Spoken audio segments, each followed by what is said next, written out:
Hi guys, मेरा नाम है जतिन अग्रवाल। आप जुड़ चुके हैं the bull of the last street channel के साथ एंड एक और ईएमएस कंपनी के एनालिसिस में आप लोगों का स्वागत है। आज हम डिस्कस कर रहे हैं केन्स टेक्नोलॉजी को। हम यहाँ पे ईएमएस सेक्टर का एनालिसिस कर चुके हैं। हमने यहाँ पे साइन डीएलएम को डिस्कस किया है, हम यहाँ पे सिरमा को डिस्कस कर चुके हैं, हम यहाँ पे आईक्यू लाइटिंग को डिस्कस कर चुके हैं। तो हम यहाँ पे कई सारी वीडियोस में कई सारी कंपनीज की इस पूरे सेक्टर की बात कर चुके हैं। अब आज की वीडियो के अंदर भी हम केन्स टेक्नोलॉजी का बिजनेस बहुत ढंग से समझने वाले हैं। अगर आप इसका चार्ट स्ट्रक्चर देखना चाहते हैं तो आपको पता है कि आपको कहाँ आना है। आपको मेरा टेलीग्राम चैनल जो कि फ्री है उसको ज्वाइन करना है। चार्ट स्ट्रक्चर आपको वहां पे मिल जाएगा। तो स्टार्ट करते हैं इस बिजनेस एनालिसिस वीडियो को।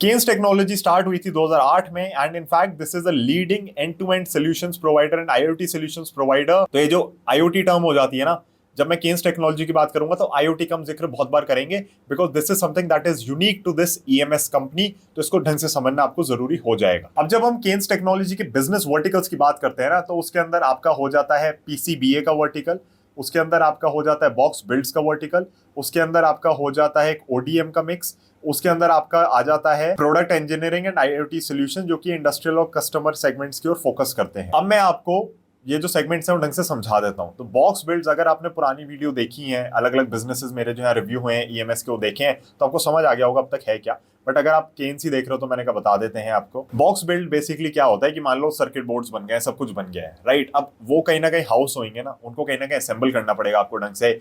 एक हाउसिंग होती है जिसके अंदर उनको बंद किया जाता है। जैसे मान लो सीपीयू है, तो सीपीयू के अंदर सारे यूनिट्स आते हैं ना, आपके मदरबोर्ड हो गया, एक्सेट्रा, हार्ड ड्राइव वगैरह हो गई। तो इसी तरीके से बॉक्स बिल्ड को आप समझ सकते हो कि आपको कहीं ना कहीं इंक्लोजर करना होता है चीजों का, तो उसमें केबल, हार्नेसेस, ये सब चीजें भी आ जाती हैं। तो बॉक्स बिल्ड तो हो गया वो वर्टिकल। पीसीबीए अंडरस्टूड है यार, प्रिंटेड सर्किट बोर्ड्स असेंबली, नाम से पता चल जाता है कि प्रिंटेड सर्किट बोर्ड्स की असेंबली का वर्टिकल है ये। अगला है ODM. ODM is original design manufacturer and ODM का अगर मिक्स किसी भी बिजनेस के अंदर होता है ना, तो यहाँ पे मार्जिन आपके बेटर हो जाते हैं। ऐसा क्यों है? तो हमने ईएमएस कंपनीज के अंदर देखा है कि अगर ये ओडीएम का मिक्स पे फोकस करती है तो ये क्या करेंगी, ये प्रोडक्ट को कॉन्सेप्चुअलाइज भी करेंगी, उसको डिजाइन भी करेंगी, उसको प्रोटोटाइपिंग भी करेंगी, उसकी टेस्टिंग भी करेंगी, उसकी मैन्युफैक्चरिंग भी करेंगी, उसमें सर्विसेज भी प्रोवाइड करेंगी। तो अगर सब चीजें ये कर रहे हैं तो कहीं ना कहीं डिजाइन की आईपी इनके पास है, डिजाइन इनका खुद का है। एंड अगर ऐसा है तो फिर इनके मार्जिन बेटर हो जाते हैं as compare to an original equipment manufacturer या फिर एक कॉन्ट्रैक्ट मैन्युफैक्चरिंग का बिजनेस। जो इनका चौथा सेगमेंट है product engineering and IoT solutions का भी है, इंडस्ट्रियल फोकस भी है, कंज्यूमर फोकस भी है। और ये क्या करते हैं बेसिकली, अगर मैं शॉर्ट में समझाना चाहूँ आपको, किसी भी डिवाइस को स्मार्ट बनाने की टेक्नोलॉजी है केन्स टेक्नोलॉजी के पास। तो स्मार्ट से मेरा क्या मतलब है? स्मार्ट का मतलब ये है कि कनेक्टिविटी उसकी इंप्रूव कर देते हैं, तो वो इंटरनेट ऑफ थिंग्स के थ्रू कनेक्ट हो जाता है, राइट। तो जैसे आपकी स्मार्ट लाइट्स वगैरह होती हैं, तो ये सारी चीजें आईओटी के अंडर आती हैं कहीं ना कहीं। And Kaynes has the technology to make this happen. In fact, Kaynes provides canvas to cloud industrial IoT solutions through its US subsidiary Kemsys. So guys, video में आगे चलने से पहले मैं आपको बताना चाहूंगा एम स्टॉक के बारे में। अब अगर आप मार्केट्स में काम करना चाहते हैं, निवेश करना चाहते हैं, तो देखो एक अच्छा ब्रोकर का होना बहुत ज्यादा जरूरी हो जाता है। और वो ब्रोकर अगर एक ट्रस्टेड ब्रांड के थ्रू आए, जैसे कि मिराई एसेट है, तो सोने पे सुहागा। एम स्टॉक पे मैंने अपना अकाउंट खुलवाया हुआ है और इसमें बड़ी सारी अच्छी चीजें हैं जो मुझे लगती हैं, जिनकी वजह से मैं आप लोगों को कह सकता हूं कि आप यहाँ पे अकाउंट अपना खुलवाएं। First and foremost is pricing. 999 plus 999 का इनका एक प्लान है। वहां अगर आप पेमेंट कर दो, zero brokerage for life, zero AMC for life, कुछ भी चार्जेस इनको बेसिकली आपको नहीं देने। उसके बाद मेरे को वो चीज बहुत ही बढ़िया लगती है। सेकंड चीज जो मुझे बहुत ही बढ़िया लगती है एम स्टॉक के बारे में, वो इनका क्लीन यूजर इंटरफेस। अगर आप कभी भी देखो काम करना चाह रहे हो ना, तो एक इंटरफेस फ्रेंडली होना चाहिए, क्लीन होना चाहिए, इंटुइटिव होना चाहिए, जो इनका है। अब इनके पास और भी बढ़िया फैसिलिटीज है। तो एमटीएफ फैसिलिटी जो है प्रोवाइड करते हैं, यहाँ पे रेट स्टार्ट होता है 6.99% से, जो कि इंडस्ट्री में मुझे नहीं लगता इससे कम कोई दे सकता है। एंड इसीलिए इनकी एमटीएफ बुक भी जो है वो 400 करोड़ से ऊपर की हो चुकी है। In fact the company is doing very well, 3 lakh plus clients हैं and 18 lakh per day trades हो रही हैं यहाँ पे। तो कहीं ना कहीं मुझे लगता है कि आपको इनको कंसिडर करना चाहिए अगर आप मार्केट्स में काम करना चाहते हैं, because of the benefits that I've told you, and again it comes from a very trusted brand in the name of Mirai Asset. So guys, अगर आप अपना अकाउंट खुलवाना चाहते हैं, लिंक डिस्क्रिप्शन में मैंने दे दिया, कमेंट में भी पिन्ड है, आप वहां पे क्लिक करें, अकाउंट खुलवाएं। And now back to the video. अब गाइस इनकी 8 मैन्युफैक्चरिंग फैसिलिटीज हैं और एक dedicated research and development centre है मैसूर के अंदर। अब अगर हम इनके कस्टमर्स की बात करते हैं तो एक चीज जान लो, कस्टमर स्टिकीनेस है जो कि नॉर्मली ईएमएस बिजनेसेस में हमें देखने को मिल रही है। एंड यहाँ पे जो इनके मार्की कस्टमर्स है कई सालों से इनके साथ है और डाइवर्सिफाइड कस्टमर बेस है, तो ऐसा नहीं कि एक दो के ऊपर डिपेंडेंस बहुत ज्यादा है। तो अगर आपको ध्यान होगा आईक्यू लाइटिंग के अंदर हमने बात करी थी कि डिपेंडेंस है कस्टमर्स पे, राइट? वो केस इस कंपनी के साथ बिल्कुल भी नहीं है। इनफैक्ट इसके कुछ मार्की कस्टमर्स हो गए Hitachi rail, siemens rail, canyon arrow, agape diagnostics, तो अलग अलग कंपनीज हैं जिनके साथ ये काम करते हैं। बहुत सारी कंपनीज हैं, कुछ मार्की कस्टमर्स मैंने आप लोगों को बता दिए हैं। बट अब हमारा फोकस कहाँ पे होना चाहिए? जो मैंने आपको बिजनेस वर्टिकल्स बताए थे 4, उसमें रेवेन्यू स्प्लिट कैसा है। अब मैं आपको पहली चीज बता दूं, ये जो रेवेन्यू स्प्लिट है ना, ये ऊपर नीचे काफी होता रहता है इन लोगों का। तो इसके अंदर कभी भी आपको ऐसे नहीं करना कि एक क्वार्टर का देखा और मान लिया कि भैया यही चल रहा है, नहीं। तो क्वार्टर टू क्वार्टर भी फ्लक्चुएट करता है, ईयर टू ईयर भी फ्लक्चुएट करता है। एंड अगेन मैनेजमेंट कमेंट्री को फॉलो करो तो आपको समझ आ जाता है कि अच्छा इस बार ये बिजनेस वर्टिकल ने बेटर किया, इसने कम अच्छा किया है, क्यों किया है, फ्यूचर क्या है, तो वो समझ आ जाता है। तो उसकी दिक्कत नहीं है। बट जब भी मैं आपको नंबर्स बता रहा हूं तो मेरा फर्ज बनता है कि आपको इस चीज पे गाइडेंस या क्लैरिटी देके मैं चलूं।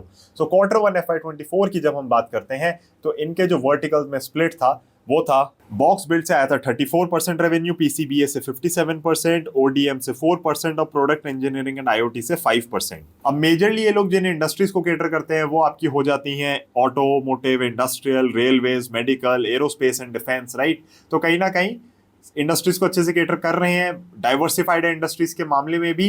एंड ऑटोमोटिव और जो इंडस्ट्रियल इनके जो सेगमेंट्स हैं वो इनकी सबसे ज्यादा ग्रोथ ड्राइव कर रहे हैं। अगर मैं इस कंपनी की स्ट्रेंथ्स की यहाँ पे बात करूं तो जो सबसे बड़ी स्ट्रेंथ है, जो सबसे यूनिक चीज इस कंपनी के पास है, वो है इसका आईओटी सॉल्यूशंस प्रोवाइडर होना, राइट? तो किसी भी डिवाइस को क्योंकि स्मार्ट बना सकते हैं और उस पर बहुत ज्यादा फोकस करते हैं, तो कहीं ना कहीं ये बहुत यूनिक पोजिशन में आ जाते हैं।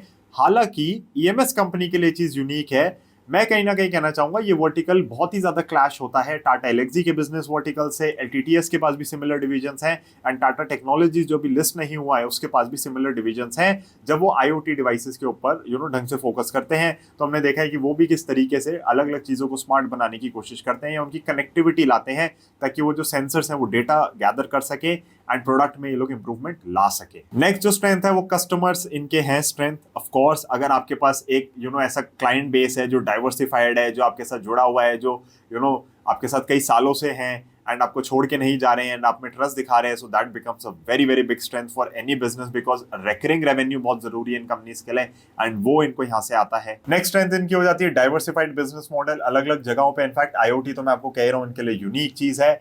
और फिर जो मुझे इनकी एक स्ट्रेंथ लगती है वो इनकी मार्जिन्स की। अब आपको पता है मैं कितना दुखी हूं कि ईएमएस कंपनीज के मार्जिन्स बड़े कम होते हैं। मैं बार बार आपसे कहता हूं इंडस्ट्री टेलमेंट से खेल लो, ग्रोथ है इसलिए इनको ले लो, बट यहाँ पे मार्जिन्स को ट्रैक करना बहुत जरूरी है बिकॉज मार्जिन्स इन बिजनेसेस के अच्छे नहीं है। When it comes to Kaynes, मैंने क्या देखा है कि 8% के अराउंड इनका पैट मार्जिन चलता है और ईबिटा मार्जिन इनका डबल डिजिट्स में, लोअर डबल डिजिट्स है बट डबल डिजिट्स में। तो कहीं ना कहीं यहाँ पे मार्जिन इनके अच्छे हैं and this is when comparing it with other EMS players in the industry. अब मैं जब इनकी और रिसर्च कर रहा था, रिपोर्ट्स पढ़ रहा था, इधर उधर से देख रहा था डेटा और जो मतलब ट्रस्टेड सोर्सेज है उनसे बात कर रहा था, तो मुझे कहीं ना कहीं समझ आया कि यहाँ पे जो ग्रोथ है वो बहुत ज्यादा आनी है। एंड ये इंडस्ट्री टेलमेंट जो है ना, अभी भी आप देखोगे तो मैन्युफैक्चरिंग वगैरह पे कितना फोकस है गवर्नमेंट का, राइट?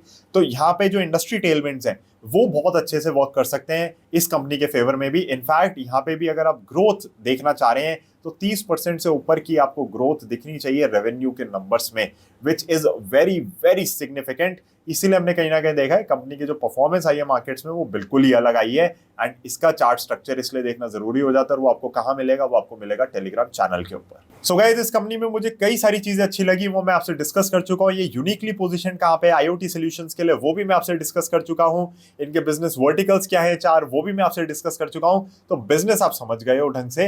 अब आपको इस कंपनी को कैसे प्ले करना है वो आपके ऊपर है, बट जो भी करो मैं हमेशा कहता हूँ कि चार्ट स्ट्रक्चर को फॉलो करना जरूरी हो जाता है, एक डिसिप्लिन वे में काम करना जरूरी हो जाता है मार्केट्स के अंदर। So guys, that is it for this video. I will be seeing you in another one. यहाँ पे अभी भी ईएमएस कंपनीज बच रही हैं, उनको भी हम रिव्यू करेंगे और every week there is one business analysis that is coming for all of you, ताकि आप बिजनेस समझ सकें, इन कंपनीज का धंधा समझ सकें और उसके बाद आप अपना डिसीजन लें कि आपको इन कंपनीज के साथ करना क्या है।